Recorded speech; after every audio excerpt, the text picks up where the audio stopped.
కరీంనగర్ జిల్లా సైదాపూర్ మండలం జాగిరిపల్లి గ్రామంలో మండల పశు వైద్యాధికారి డాక్టర్ విజేందర్రావు ఆధ్వర్యంలో సీజనల్ గోజాతి గేదెజాతి పశువులకు గాలికుంటు వ్యాధి సోకే అవకాశం ఉండడంతో ప్రభుత్వం ఆ వ్యాధి నివారణ చర్యలు చేపట్టినట్టి మూగ జీవాల్లో వ్యాధుల నివారణకు వ్యాధి నిరోధక టీకాలు వేశారు.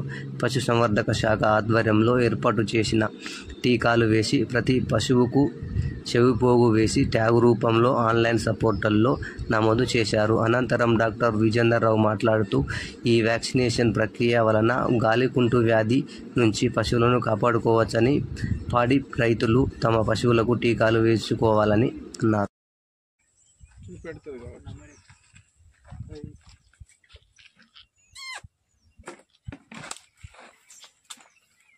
Number 101291 660 906 906.